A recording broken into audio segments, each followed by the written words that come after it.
think that poverty mindset is definitely not financial.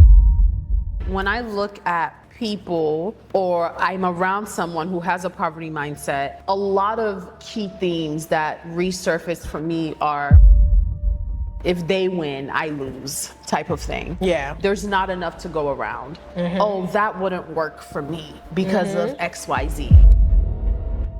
Whereas I think of people who have successful mindsets as there is enough to go around. Everybody at the table can eat, and that does not affect my trajectory. It doesn't affect my opportunities. It doesn't affect my growth. Life meets you at the level of your audacity. Yeah. So that's how I am. I'm just like Audacity. audacity. Like you would, there's Delusion. nothing. Yeah, there's nothing that is beyond reach. Yeah. Like I would walk into Boeing and price a plane, and I can't afford it.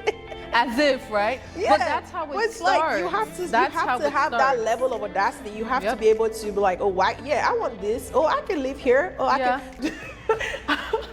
I would go on Zillow and look at those $10 million houses. And you're like, I'm like favoriting I don't like the $10 cabinet million color. houses. It's like, yeah, I would probably not do a quartz countertop on this house. I can't believe my house sold. No, life meets you at your level of audacity. So you gotta try. You don't lose anything from not trying. Yeah. If anything, two things. You either gain success or you fail. And when you fail, you gain experience. Hi. Welcome to the Gist and Grit Podcast. We're your hosts. I'm Dr. Vanessa Agu. And I'm Dr. Bukola Olowo. Welcome. Let's gist. Let's gist. Okay, so today's topic. What are we talking about today? You tell me. Today's topic is on successful mindset versus poverty mindset. Is your mindset keeping you broke? Is that a question for me? And honestly, broke doesn't necessarily mean financially. It can mean like opportunities. It could mean relationships. It could mean like growth. Let's just define that, right? But I guess can two people, make the exact same salary, but one has a successful mindset and the other has a poverty mindset? It's a very tricky question because like when we say success, it really depends on like every individual looks at it differently, right? So some people just being able to wake up and be alive and provide their basic needs, they feel like they're successful, they're good where they are. So I feel like when you talk about ambition, it's another separate thing, right? Yeah. And then the poverty mindset too is a whole different conversation because you can have two people that earn the same amount of money. And then the other person sees money like, oh my God, I can't spend this. I need to do this. I need to do that. I need to be stingy or I need to be like very guarded with my finances. While the other person has an abundance mindset, right? Whereby they feel like I can multiply. I can get more out of this. You know what I mean? Right. So it's a very gray area where there's no right or wrong way. But what I do know is the difference between a successful person and an unsuccessful person is the extra mile that they go and the mindset. Yeah. And honestly, I think that poverty mindset is definitely not financial. I think when I look at people or I'm around someone who has a poverty mindset, a lot of key themes that resurface for me are if they win, I lose type of thing. Yeah. There's not enough to go around. Oh, that wouldn't work for me because of XYZ, right? Whereas I think of people who have successful mindsets as there is enough to go around. Everybody at the table can eat, and that does not affect my trajectory. It doesn't affect my opportunities. It doesn't affect my growth. Right? So like operating from a place of, like you said, abundance, right? Yeah. Versus deficit Or lack. And a lot of it starts with here. It's crazy. You really have to trick your mind into being delusional. I told myself at the beginning of the year, I was like, Vanessa, we are going to be delusional for 30 days. And what that looks like is using your free will more. just asking for things, right? Yeah. But people don't want to do that. We don't use our free will enough. I agree. And I think that I don't think a lot of people are also ready for what it takes to be successful. But you're never going to be ready. Yeah, so That's the you thing. talk a big game, you say, oh, I want to do this, I want to do that, but what are you doing to get that? Yeah. So I feel for the difference with a successful person is they're making steps towards the right direction. Yeah. You try. Yep. It's okay to fail. Yeah. But you never know it unless you try. And then the lessons that you learn from failing is more valuable than the person that never tried. I agree. And there are just some experiences that you would never have. No matter the education you get, you might go to school, read all the theory, read all the books and everything, but only experience can teach you certain things. And then having the ability to be able to take risk, try, be uncomfortable, Right. and push yourself and be ambitious is what gives you the success. Look at the billionaires today. Do you know how many times they tried and they failed? Yeah. But they kept going, right? Of course. But then you see somebody else, you're not even trying. You're like, oh, even the Bible said it, faith without works is dead. It's dead, honey. So you're not trying, you're not putting in the work. You're like, oh God, I want a job. Okay, Yeah. so how many applications are you doing every day? And another point that you made, which I think is super important to point out, is that a lot of successful people I know, the point between ideation, meaning when they think about this thing, they think about this idea, to execution, that timeline is very short. Because a lot of times when we think about things, we ruminate on things, we convince ourselves out of it, right? But successful mindset looks like, hey, we're not gonna take too long to close this timeline gap. I feel like not necessarily all the time, like between ideation and execution has to be short, right? It could be something that takes longer. But my point is, take that first step. Of course. Take the risk. Like But the first step is part of the execution, though. Absolutely, yeah. So you don't have to put you don't have to say, oh, I'm thinking about this thing, I have to execute now. No, Right. You can take as long as you want. But my point is, just make sure you do it. Don't take too long. Yeah, don't take too long. Do it, but at the same time, go the extra mile. Be Yeah. uncomfortable. I always have one rule. What's the worst that can happen? Right? What's the worst that can happen? And everybody has different risk appetites. If you're very risk averse, if you have a very high risk appetite and you're willing to try certain things, just do what you're comfortable with. Risk appetite. Absolutely. I'm stealing that one. Oh, I have a very high risk appetite. I love that I always one. just wake up, I'm like, okay, so if I do this and this and that, what's the worst that can happen? Risk appetite. No, seriously, Yeah. because a lot of people don't realize that, you know, just not doing anything, it's a terrible thing that you're doing. Like you're Absolutely. not taking a risk, and you have to be able to take risks. Can I tell you my motto? Life meets you at the level of your audacity. Yeah. So that's how I am. I'm just like Audacity. audacity. Like there's Delusion. nothing. Yeah, there's nothing that is beyond reach. Yeah. Like I would walk into Boeing and price a plane, and I can't afford it. As if, right? Yeah, But that's how it it's starts. like you have to That's have how it that starts. level of audacity. You have to Yep. be able to be like, oh, why? Yeah, I want this. Oh, I can live here. Oh, Yeah. I would. I would go on Zillow and look at those $10 million and houses. you're like, I'm like, favoriting I don't like the $10 cabinet million color. houses. It's I'm like, like- yeah, I would probably not do a quartz countertop on this I'm like, I can't house. believe my house sold. Oh my gosh, somebody, bought that $10 million house that I plan to get.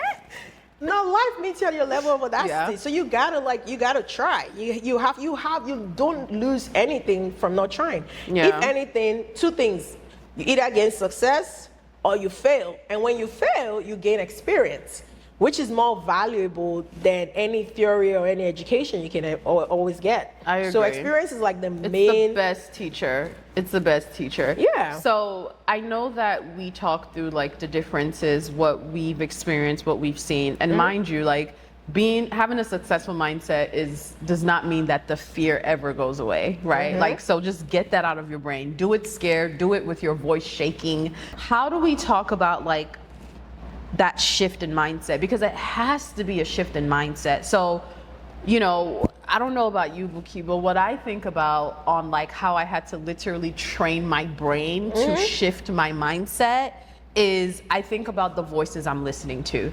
The number one voice that you are going to have is the voice that your voice, right? Because that is the voice you hear 24/7. So audit that voice. What are you telling yourself? Because if you're telling yourself you can't do it, if you're telling yourself you're not qualified, you're never going to do it. You're never going to do it. Audit that voice. What are some things you think about when you look at like mindset shift overall? I think that's one of the first things that you would consider. You first of all have to believe in yourself. Like, you can't flog a dead horse. You have to try. You have to want to do it, right? So, and for you to want to do it, you have to be hungry enough to do it. There has to be something. I would recommend figuring what motivates you. Like, what is the one thing you want to achieve? And how do you want to get there? I like to find things in life, for instance, right? And I'm like, I want it all. I want this, I want that. I'm like, okay, and then for you to be able to live the kind of life that you want, you got to work for it. You have to put in the work to get to where you are. So for me, I say find something that motivates you. It could be I want to take care of my family, or it could be I want to give them a better life. It could be I want to send my kids to better school. I want them to go to private school, or I want them to do better in life generally. That could be your motivation to want to try different things. If it means developing your skills, right? Whether it's through education, through training, or trying on a new job and all of that, it's just you trying. But I see a lot of people not willing to try and giving up without even trying, right? You're like, oh, this thing is so difficult. I'm like, nothing is difficult. I joke with my friends, I'm like, I don't have time. I wish I could go to law school because I feel like I'll be a good lawyer. You'll be a good lawyer. I'll be a stubborn one though. To that point, I think it's also important, as we're thinking about how do you do that mindset shift, is learn as much as you can. Read as much as you can. All that to say, expose yourself to as many different possibilities as possible. So, you know, there are times where like I might not know about a certain thing. We live in a world now where there's so many resources. Those, you know, 3 hours that passes by that you're scrolling, doom scrolling, you can use it and listen to a podcast, right? Listen to us. You know, you can listen to a podcast, you can go to YouTube University, you can learn certain things, and all of these things are just out there available to you. So if that is a barrier for you, or you feel like, oh, I just don't know how to change over in this mindset, expose yourself. And sometimes it looks like exposing yourself in different environments too, right? Just be hungry, like just be hungry for success. Like what's that song? Like there is no benefits of being a bum or something like that. What? The song you were playing this morning. Oh my God. Yeah, like there is no, like why would you want to be anything less than great? You know what I mean? Like use that. I feel like that's enough driving factor for you to want more. I'm not asking you to be greedy or try to get everything. Matter of fact, be greedy. Like tell you I can have it all. And then be ready to not just say it, talk is cheap, like be willing to put in the work, grind. I've had friends that have moved over here, that moved from Nigeria to the States, and I see them grinding, like they're in their business, they're doing their thing, they're putting in the work, and it's showing. It will start as a slow, very slow start, but eventually it will pick up as long as you're consistent. So I feel like my recommendation is have the audacity to try. I think the takeaway is be as delusional as you possibly can, because what that's going to do is it's literally going to force you to raise the bar higher. It's also going to make you extremely uncomfortable because you're going to have to do things that you're not used to doing that automatically will take you out of your comfort zone. So our question to y'all as the audience is, if someone were to listen in on your thoughts for a week, would they hear a scarcity mindset, or will they hear a successful mindset? So just things to think about. Just think about. I would say that at the end of the day, your bank account may reflect your current situation, but your mindset is what determines if that's going to be permanent or not. Facts. Like you have to just program your mind to believe in yourself. And then it starts from you. Because we can encourage you. You can go to therapy. You can have the best mentors. You can listen to the best podcasts. You can read all the best books. But it starts from you. You have to make that move. You are the only person who cares about you the most. And you have to find something you love the most and want to do it, right? It could be as simple as sports, for instance, right? Like it's the World Cup. Shout out to North America hosting the World Cup. That's a whole conversation. It could be like, oh, it's the World Cup now, and I want to see 5 or 6 games, right? The tickets are so expensive, and you're like, oh, I want to take my family. I have 2 sons that play soccer, and I want to, spend time with them, or I want to take them to see the game. In Europe, it's football. We call it soccer here. Right. However, you're like, I can't afford to give them this experience because I cannot afford it. Right. That could be a motivation for you to say, okay, the next World Cup, we're going to travel to wherever it's at, and I can give my sons this experience to be able to do that. That's just a random example, right? Yeah. Just find something that you're passionate about and you want to use that as a driving factor to push yourself. And honestly, put yourself around those people that you're looking up to. Put yourself in those rooms. So that you get used to that being your environment, because I think sometimes we downplay how much of what we're around has an effect on what that motivation looks like, right? Because sometimes we are, we have tunnel vision on something and we think that the bar is here. Meanwhile, there's someone that is achieving that and more. But that's tricky though, because people be lying. And then I'm not really a firm believer of like looking up to anyone. Yeah, I don't think look up to yourself. I don't think looking up to anyone, but we're assuming that like they're not lying, right? And yeah, because the truth is not everybody is going to be transparent like you. That will say it as it is. Like, okay, this is my reality. Oh, I've got this beautiful family, but it's like, it's tough, girl. Yeah. Like I'm having to, I'm struggling with this, I'm struggling with that, right? So when you have that tunnel vision, right? And then someone has asked me before, like, oh, do you have someone you aspire to be? I'm like, no, I don't want to be anybody. I don't want your life. I don't want what you got. I want what I want. I want what God's plan is for me. What God has for me. And at the end of the day, I can admire what you got going on from afar. But unless I have detailed step-by-step execution plan of what you're doing, it's not like I have trust issues, but I'm not going to put myself under that kind of pressure because you don't know what people are doing behind the scenes as well. So people can come around and portray this image of, oh, I'm so successful doing this, doing that. I'm just like, listen to this course, and then AI is going to help you automate your YouTube channel, and then you're going to make 200,000 a month, and then but you're selling the cost to me for 10,000 or 5,000. You know what I mean? I saw one guy one time, and I went to his webinar, and he was like, yeah, this real estate stuff, you can just, buy this house and do Section 8 and do this and do that, and you make this old money. And guess what he was selling? He was selling his software. So he had his own software thing that he was selling for like 6,000. I'm like, this is what he's using to pay for the Lambos. He's not paying for those Lambos with the real estate transactions. Right. But he's selling this to a bunch of people on social media. And they're buying it. The business model is legit. Yeah. But it's not as easy as he's portraying it. It's never as easy. So that's my problem with looking up to people. So people just go in and be like, oh, go do this, and then it's tough. Yeah. There's no shortcut to success. But to wrap this up, y'all, think about the question that we asked you.